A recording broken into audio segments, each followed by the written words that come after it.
Coming to you from the all-new Live House in Hollywood, California. Hi, everybody. Time for this week's episode of Pensado's Place, and we got a good one for you. Noah Passovoy of Maroon 5 fame is here, and we got a cool shop talk from Oak Felder. You're going to like that. First, some important information you can use. The annual SWEETWATER GearFest will now be an online event.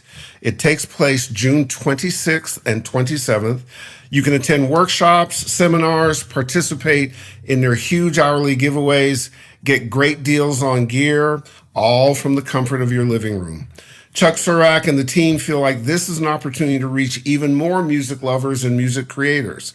So for information updates, go to sweetwater.com/GearFest or keep checking right here with us at Pensado's Place and we'll keep you up to speed. Also, our Warm Wednesdays mic giveaway continue. Each and every Wednesday, 2 winners will win great mics from Warm Audio. The first 2 winners were Lars Gerlin from Cologne, Germany. He won the WA84 small diaphragm mic, and the winner of the WA47 Junior Black FET is Holden Potter from Nashville, Tennessee. The contest is open to everybody globally. You just have to be 21 and up. How do you do it? You enter at warmaudio.com/warm-Wednesdays. You see the link right below us. Now, our good buddies at SPLICE, they're back and they're setting you up with an opportunity to win a SPLICE 100 pack. All you have to do to get it is go to the link below, enter the code Pensado101, and voila, you are in. SPLICE, of course, is the digital music platform where creators can connect and collaborate. They have access to sound, software, and production tools, all at really great value.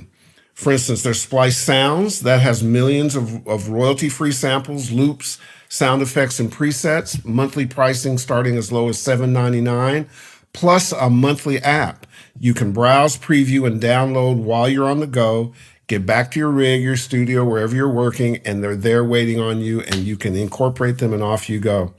SPLICE Sounds has cool artist packs from people like Murder Beats. He calls it the Quarantine Kit. Oliver, Power Tools Sample Pack 2, Serge Tankian, Dirty Radio, and Jay Luna. They've added, this is a pretty cool feature, they've added global original content to their repertoire.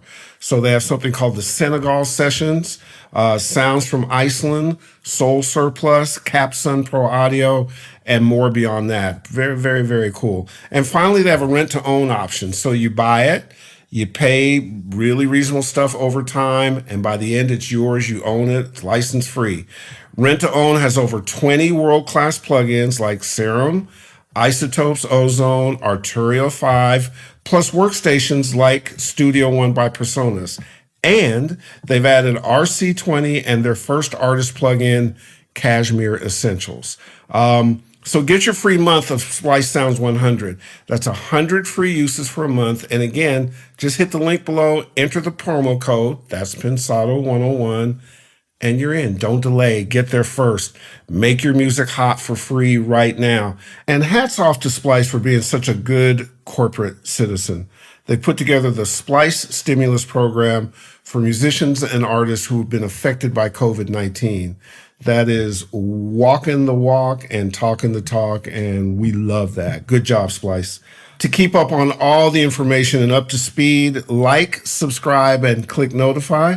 Sign up for our newsletter or hit us at our socials at Dave Pensado, at Herb Charwick, or at Pensado's Place, and we look to hear from you. Now, here's a real cool shop talk from Oak Felder. Do me a favor. When you get to that chorus, I don't necessarily want that hi-hat to be going crazy, though. Oh, just keep it there. Yeah, so kind of lighten it up. I know you got heavy hands, bro. All right, one more time from the jump. Here we go. I'm Oak Felder, and I'm a record producer. Also a 400-pound, 6'5" black Turk with a mohawk. Growing up, I knew my way around the studio, and I knew how to play piano, and I knew about music, and I loved music, and did it basically as a hobby. It was never anything I ever thought was going to be like a real thing. It's such a casual process, creativity, right? It's intense yet casual. I don't know. It's a weird like dichotomy of things. One more time. Same pattern, no hi-hat. So boom, clap, boom, clap. Yeah, exactly.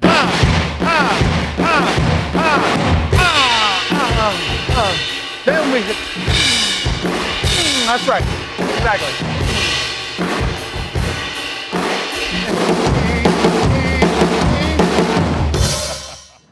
You know, beyond all of the other things that we have to do as a producer, like vocal production and mixing and all that other technical stuff, what really defines us are the sounds we use. But you know, you were doing like this accent thing with the hi-hat. Like just randomly. And I'm wondering whether or not the fill should be a little more complex the second time. Keep the rim shot in the verses. Yeah. The light snare. Maybe gaga, gaga, gaga, uga, like a little bit more out. And with the crash into the verse. Yeah, I like the crash going into the verse, yeah. Let's try it, here we go. 1, 2, 3, hey! The sounds you collect are like experiences. And just like experiences, those sounds make up the personality of your music. I really believe that.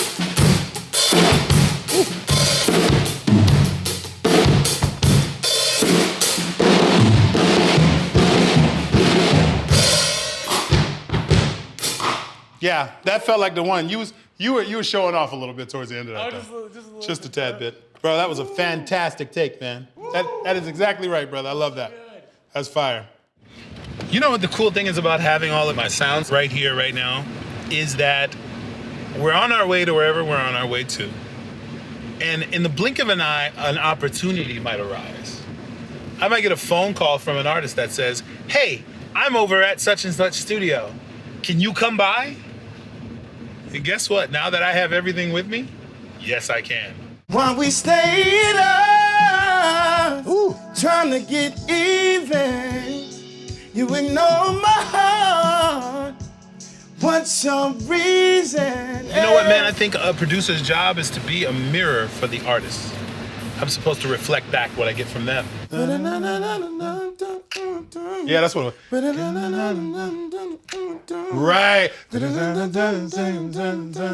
Yeah, that's fire. I love that. I'm really fast in the studio. And I think the reason for that is because artists walk through the door sort of with their ideas in place. And you got to play catch up as a creative, you know, as a producer.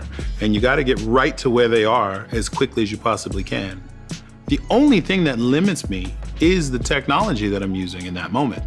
And I need to work as fast as I know I can work, and as fast as the artist and the writer's expectation is, so that we can catch lightning in a bottle, because you got to be fast to catch lightning in a bottle. Yeah, just give me a freestyle. I mean, but keep in mind what is there. Yeah. And kind of play off of that just a little bit.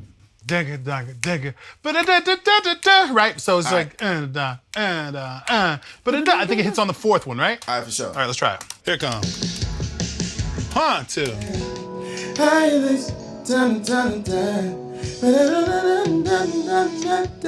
that hook? How we stay at all. Yeah, that's it. Trying to get even. Woo! You would know my heart. What's your reason? Summer feel like fall. What's our season?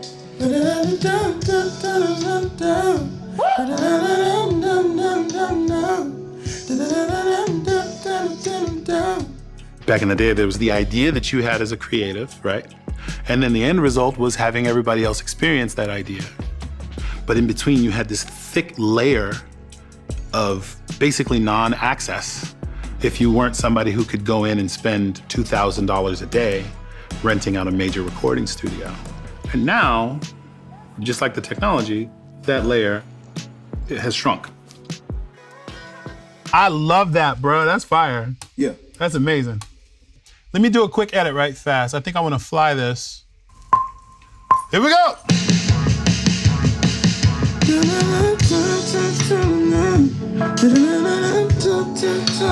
Project. You would know my heart. What's your reason? I want the 18-year-old kid to hear a production that I did and say, I can beat that. You know why? Because they're eventually gonna make something better. And when they do, it's gonna galvanize me to say, I can beat that. I think that it's important for all of us to have that kick in the butt. But how unfair is it that you have this amazing 18-year-old kid that might have a crazy idea, but they can't get it out. They can't have it fully realized the way that it's supposed to be realized. Technology gives them the capability to potentially make something better than I would make. And that's important.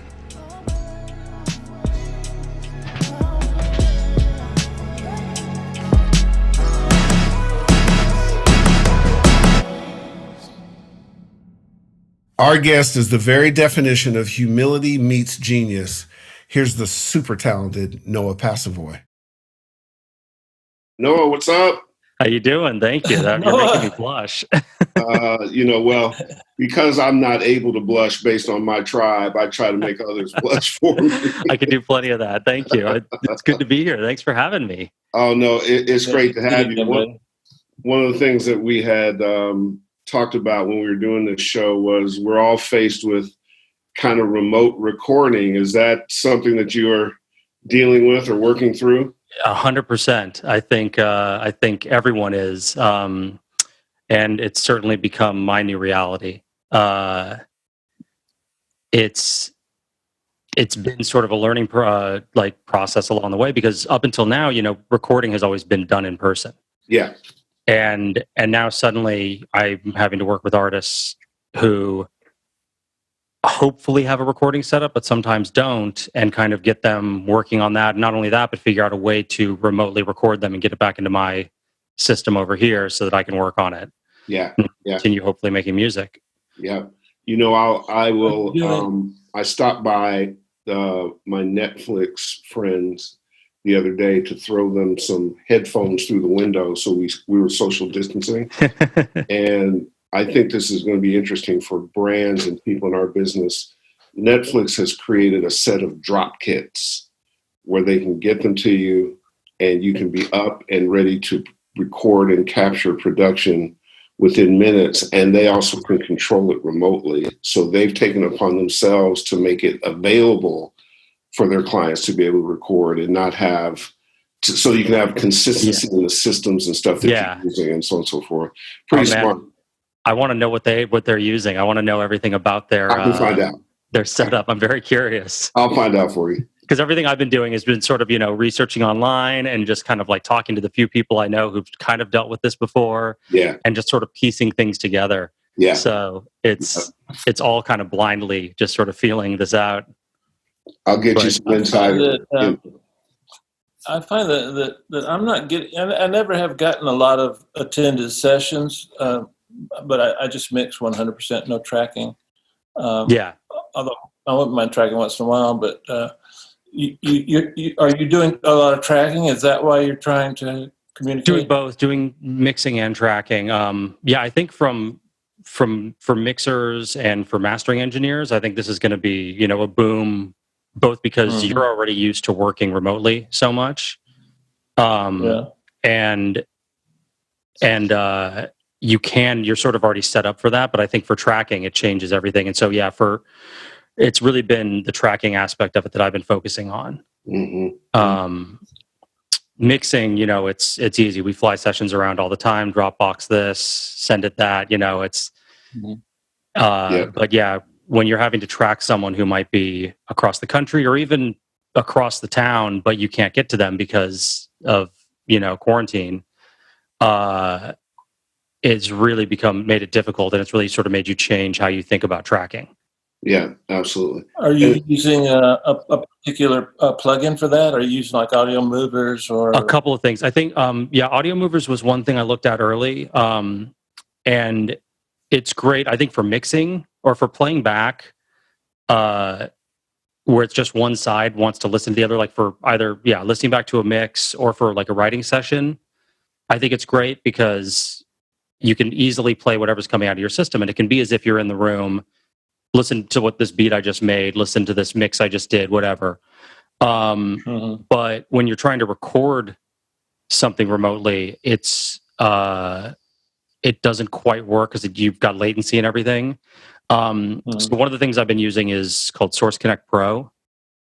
Oh yeah. Which is from Source Elements, and they've been around, I guess, for quite a while. They sort of took over kind of like the ISDN world a little bit for voiceovers and for doing interviews remotely. And so they had some software. Source Connect Pro was kind of, I think, originally built for ADR. And I'm kind of repurposing it for, they've pushed it for music before, but there were some latency issues. So I'm kind of repurposing it for that a little bit and just having to deal with some of the latency. But basically, you've got it on the computer remote where you're recording, and then you have another copy of it on your computer, and it streams high quality audio. And you've got to sort of deal with latency and time adjusting. And the theory is that, and the way that it works is it'll stream the audio. If there's a problem, it can actually go replace the audio after the fact. So if there was a glitch, if your internet dropped out or something like that, you don't lose that track. You can go back and do a replacement after the fact where you don't have to stream in real time and get a high quality recording. Good stuff. Sorry, I hope that makes sense. I feel like I was just rambling. No, that's manna from heaven. It's interesting that in being so closely identified, obviously, with Maroon 5, and we lovingly call you Maroon 6, which is probably not the first time you've heard that. I think there's a couple people in line for that number before me, but yeah, exactly. I can't get any publishing for that. You worked with Pink and Taylor Swift and a whole bunch of others. One of the things about what you do that I love so much, I call you the master of complex subtlety. You do lots of really minute and interesting things to get to something that sounds not only simple but still musical. Is that just kind of what you love? Well, first of all, am I accurate? And I hope so. I mean, I appreciate. I'm flattered that you would say that. I think a lot of the way I approach things is that I don't want to get in the way of the artist or what we're recording, of the song. So I do try to make it very subtle where I'm not necessarily pushing my own beliefs or my own, way of creating on them, but like letting them do their thing and just sort of getting out of the way of their abilities and their talent. Trying to not mess it up. No. But when it gets in your hands and, you have your pseudo stereo H delayed trick and, the way you'll synthesize, you'll layer sounds and your sonic choices, it seems to me like you let an idea formulate and then you serve that idea without getting in the way of the idea, and the idea drives the process. Is that? Yeah, absolutely. Okay. It's always about the idea. It's always about putting forth whatever that is, and it's usually a simple thing, and it's just about reinforcing that. And so it's about doing subtle things to help lift that idea. And this is an important one because I've had this experience of, as I said, between Taylor Swift and Pink and obviously Maroon 5, Charlie XCX. There's so many artists you worked with. You've worked with Joe Pesci. Yes, I did. You caught that one. Oh, absolutely, man. I had a Joe Pesci, Tommy Mottola experience. But how was working with Joe Pesci? Joe's fantastic. Yes. He's one of my favorite people. He's one of the realest people. He will very quickly tell you if you're being, if you're annoying him or if you're being a jerk or anything. Absolutely. But number one, he's incredibly talented. Yes. Both as an actor and as a musician. And I before working with him musically, I'm ashamed to say I did not know of his musical background. But yeah, that came about because he, funny enough, so he released this new record on Adam Levine from Maroon 5's label.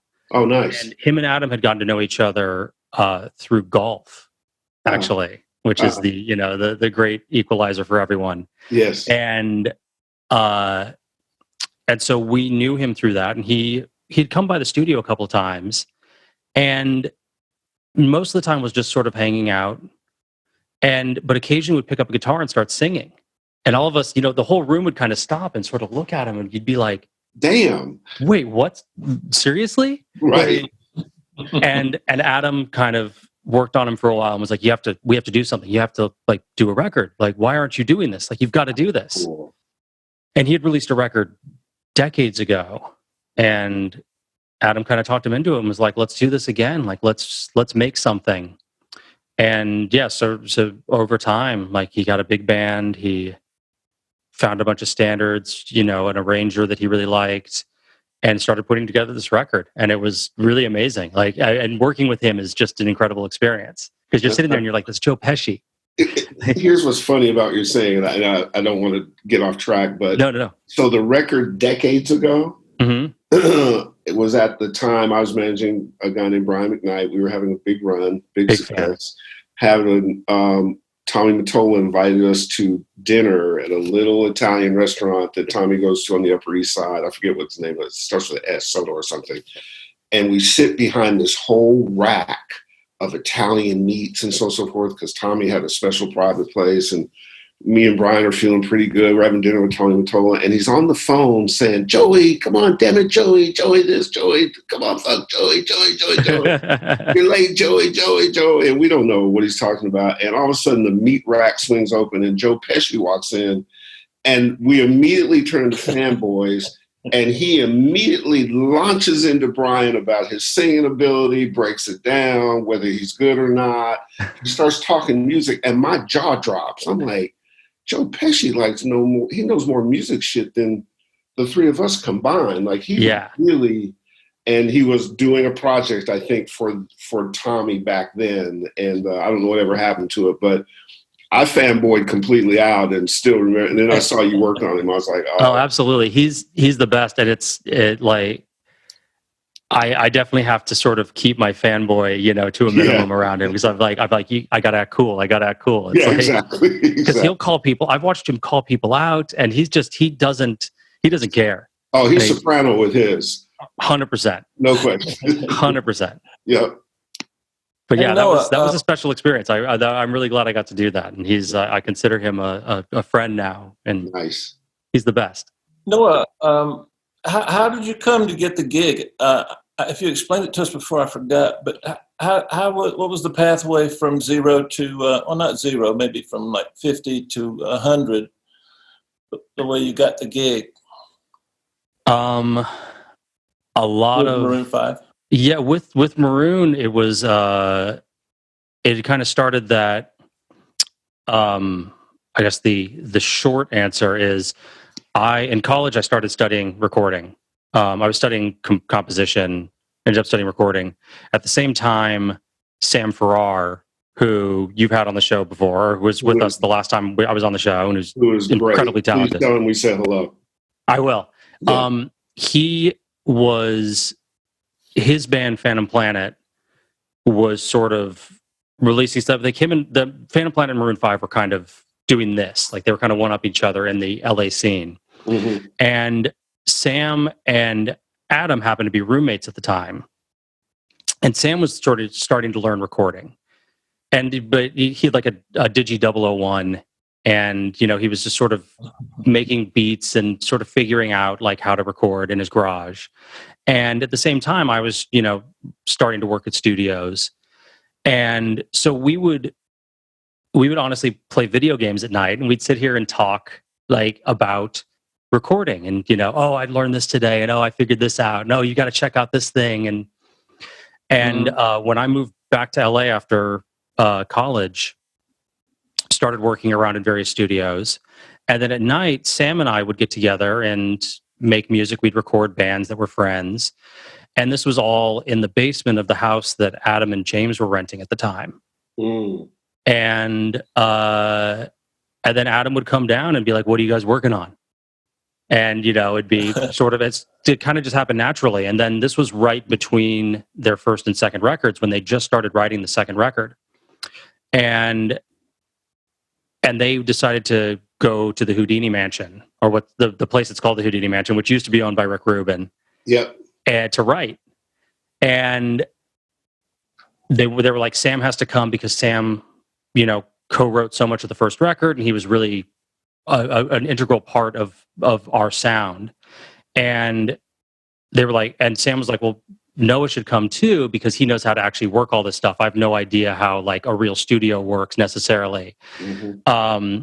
And they were like, great, let's do it. And so it just kind of started from there. Wow. It's sort of a very organic thing. It was just, part of it was right place at right time. But you were ready too, Yeah. To Dave's point and to your point, I think, and for our audience, I think there's so many times it happens that way. Like you have to put yourself in situations, and you have to be ready, and you have to look for the open door, and then you have to step in it when it comes. Like it's absolutely, there's no pre-subscribed path. No, definitely not. And I think it's about being as prepared as you can. Yeah. Or being as prepared as you can be, so that when the opportunity presents itself, you're ready. Absolutely. And you don't mess up. Absolutely. Or if you do, you don't mess up too badly. Yeah, you can recover from it. Yeah. A lot of the songs on the records are written by other people, like Jason Evigan, etc. Yep. There's a lot of songs that the band does together. Is it truly a together process? I've heard you describe it as one member got this keyboard part, it got sent to you, you kind of put it in line, and it gets passed around the band. And that was before we were quarantined. Yeah. Can you describe the process through which the band comes up with an original song? It's somewhat of a classic jam it out process, isn't it? It absolutely is. I think, you're definitely right. They do, since the third record, post the third record, they've started being more open to outside songwriters. But yeah, when it's an idea from within the band, it could be a chord progression from one of them, and then maybe someone else has, a lot of it is sort of a jam kind of thing. And then Adam is always sort of the lyrics and melody. So but sometimes like some of the early records, or like the first record, Jesse would have a chord progression, and it might be really complicated. It was really cool, but then Adam would hear it and think it was really cool, and then he'd go and try to replay it, but he would simplify it. And through that simplification, it became the song that it was, because he might not have done that, that ninth or that major seventh or whatever. Like he might have just simplified it down to like a really simple chord progression, but it was still that chord progression. And that was enough where he then had an idea to write something over it. Mm-hmm. And then it just sort of went from there. So, but it was always a very collaborative process. How democratic is the process? Fairly democratic. I think it depends on the song. Obviously, different songs, different people would have more invested in it. So, in one song, it may be, no, this is really how I had this idea, and that person would push for that. But on another one, it might be like, okay, well, what sort of idea? What do you want me to play? Like, I'm not quite sure what you want me to do here. Like, let's figure something out that I can do. So, it kind of changes from song to song and varies. So there's no broken limbs. Nobody's gone to the hospital. No. There's never no. It's surprising how little, in their case, they actually fight. Like they're fairly good at working things out with each other.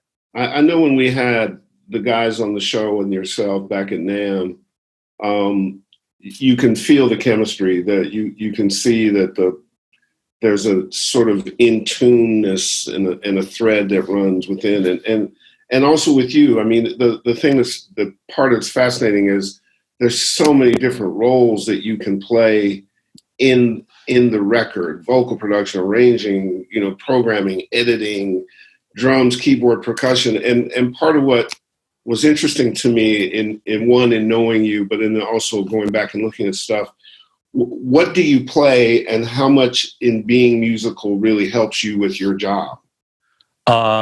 I can poorly play a lot of instruments. I would never. I really try to avoid playing in front of anyone. I can make it sound like I can play really well after the fact. But musicality definitely, it absolutely has affected the way I work and is definitely important to the way I work. I think it's funny, when I first started, the first studio I worked at was at the University of Texas, and it was their recording studio for the music program. And basically any performance that happened there, be it an opera, be it a full big band, be it a full orchestra, a student recital, they all got recorded. And I remember watching the head engineer there, and whenever he was doing the operas or whenever he was doing orchestras, he always had the full sheet music spread out in front of him and was sitting there following along. And I always thought that was so fascinating, that the guy who was really just worried about recording and making sure the sound was right was sitting there following along, so he could ride in when the violin 2 was doing a solo, he could ride that in. And when the percussion was going to, really get loud in this, like, he would make sure that he was ready for that. And I think that's important in, modern music production, just the same as it is with recording a live orchestra, where you have to be able to speak the language that everyone, that the people you're working with are speaking. And it garners your respect. I mean, it from the artist or the musician or understanding a performance. Once they know, it probably allows you, a deeper kind of language and trust and things that become important from a producing and mixing perspective. Is that fair? Yeah, absolutely. Yeah. Absolutely. My favorite album of you guys is Red Pill Blues. The obviously Compass, the obviously you were trying to be minimalistic with it, and I love that record. And one of the things I heard on that record was trying to combine live drums with programmed drums, and you did it beautifully. Can you describe your process for that, and also define overproduced? Because the point was to not overproduce the record, but I'm not sure what overproduced means. Man, I think that's I think overproduced changes depending on the era. I think what was overproduction 10 years ago is certainly different from what overproduction today is. And I think, production has simplified quite a bit. I think people really are, rather than layering a million sounds or a million ideas and just sort of kind of the modern wall of sound kind of idea, it's much more about, all right, what actually matters? Let's just focus on those parts. Forget about all the bells and whistles. If there is going to be something in here, it's going to be supporting this idea. And I think that's sort of probably the definition of, or not the definition of underproduction, but that's the definition of like avoiding overproduction, is what actually matters. Live drums take up so much space. Was there a conscious attempt to minimalize that? Absolutely. On that record? It's been a process for me for a long time, sort of trying to fit live drums in with programmed drums, just because modern music, it's not the sound of modern pop music isn't big rock drums. And as much as I still love a good roomy drum kit, that doesn't necessarily fit in top 40 music today. And it could change. I mean, the landscape's always changing, but I think drum sounds especially really dictate the era the music was from. Like you can hear a drum sound and instantly you're like, all right, that's 1976, Right. That's 2001. Yeah. Absolutely. Yeah. And so fitting a live drum kit, I think it changes with each record, but yeah, it's about, my favorite drum sounds are still, like, I'm always trying to get a snare to sound like a Linn drum. Like, like a live snare, like I want that, like, just dead punch, like I want the Prince drum sound on everything. And so it's about the live drums, and it's about the two supporting each other, but it's about what does the programming need? What, I'm probably not going to use the kick necessarily because it's probably going to rub with the programmed kick. Um, and sometimes they work together and it's great, and sometimes you get this melding of the two, but other times it might not work. But the toms and the hat really help move it along, or maybe just you push up the room in the chorus and it just kind of brings this life that otherwise wasn't there, and it kind of just lifts the whole song a little bit. So it changes depending on what you're doing, but I tend to record a lot of mics on the drums, so that way later on I can kind of focus and fit it to what the song needs. Great answer. Do you one of the of your many attributes that keeps being carved out in your career path is your ability as a vocal producer, and given the kind of artists you work with, is that out of necessity? Is that a certain love that you have? Obviously vocals are important, but you've got real chops as a vocal producer. Thank you. Yeah, it kind of just happened. I think it's funny. I think vocal producer is sort of a new job, relatively speaking. People have been producing vocals for years, but it wasn't really a separate. It wasn't position. a category. Yeah, as it is today. And I think a lot of that has just due to the fact that production has changed, and so producers are often worried. There's often someone who's really working on the track, and then you need someone else who's going to be working with the artist. And so I think because I had been working with artists already, I just sort of fell into it a little bit. But I also do like it because I like the minutia of it.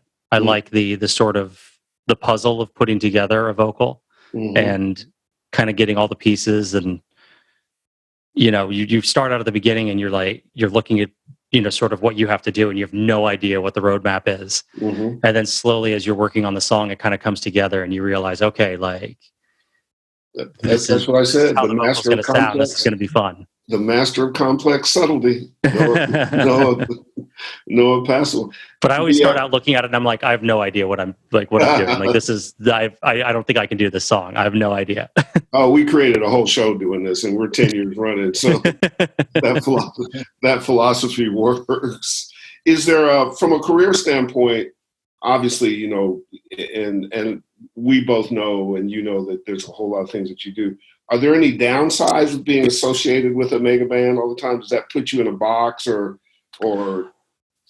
I think it can. I'm not gonna complain one bit. There's worse things than being associated with one artist in particular. I think it can put you in a box, but I've tried sort of pretty actively to work on other projects outside of it and work with other artists to differentiate myself and sort of showcase my ability outside of them. But I will never complain for a second about being associated with someone or with an act like them. It's been amazing.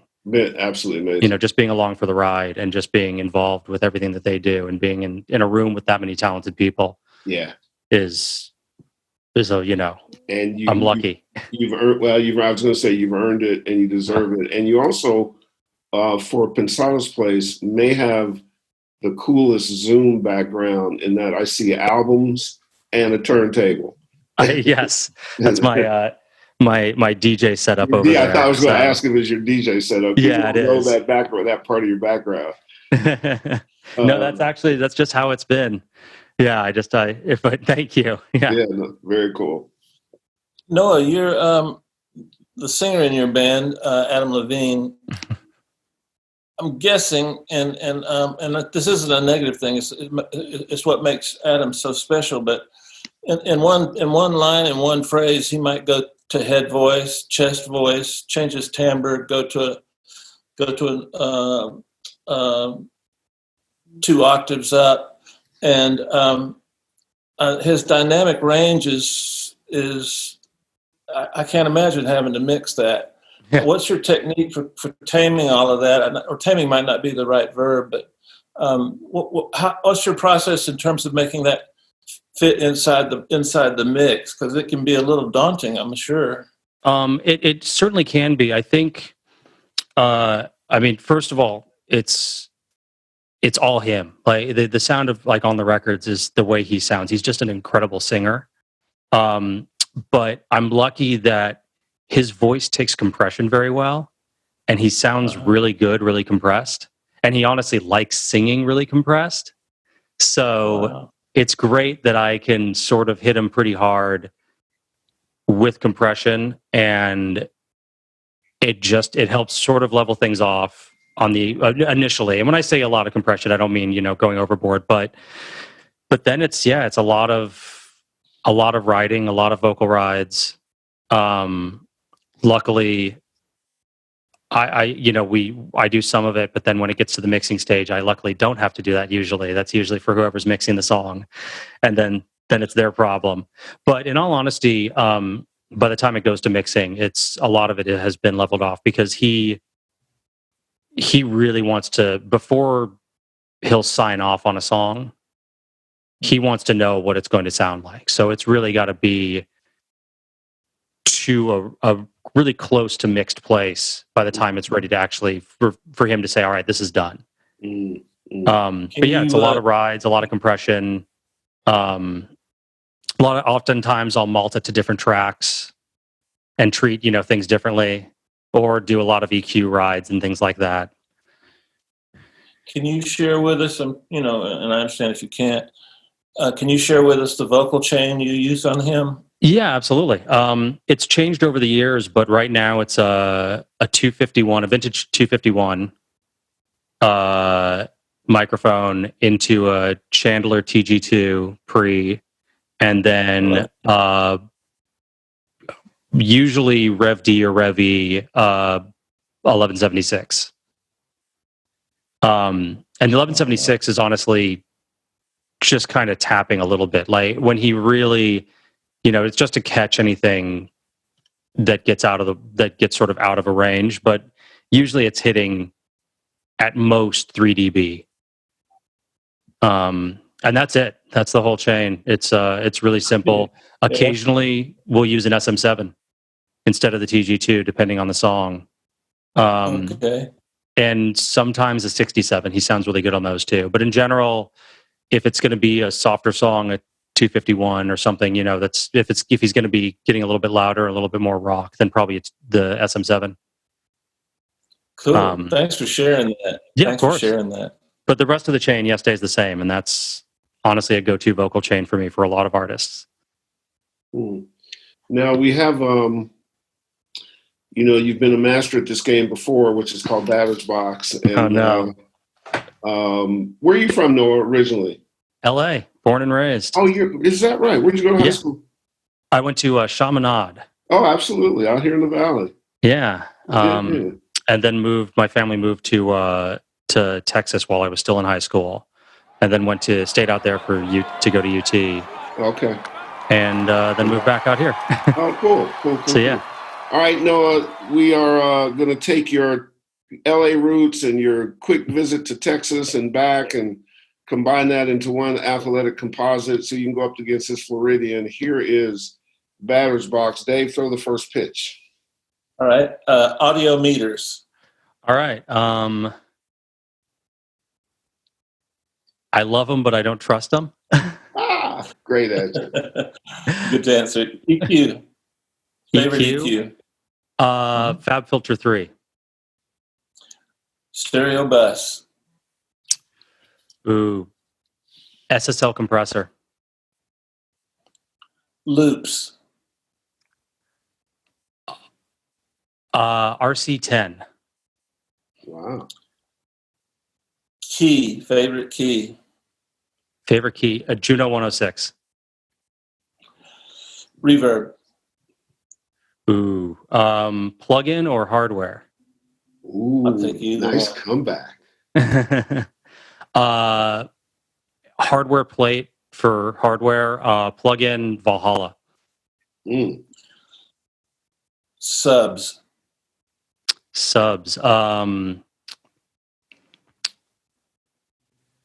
The old DBX sub. I'm trying to remember the name of it now. Shit, you might actually have me on this one. The subharmonic synth. The old DBX. You know the 120X DS. Yeah, that's it. Yes. Speaking of DS, that was my next one. DSers. This is gonna be weird. The Fab Filter EQ3, because you can now set it. You can do dynamics on any band, and so I can both EQ and DS. You're just showing off now. It's okay though. But I got to be honest. Most of the time I ride, I'll ride the S's. I'll manually DS in the clip gain. Yeah, I do that too. Saturation.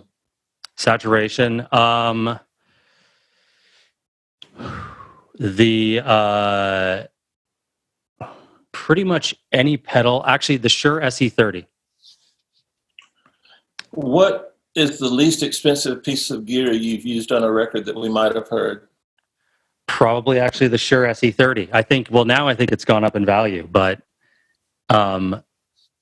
it's an old. It came out after the Level Lock, the Shure, and it's an old 4-channel mic compressor or a mixer with compression on the output. It's a mono, and it was meant for public speaking, where it was supposed to be put on, like someone like on a PA system, and it just squashes everything. It's like instant vibe, and every single drum track I've ever recorded, I've taken a track of the SE30.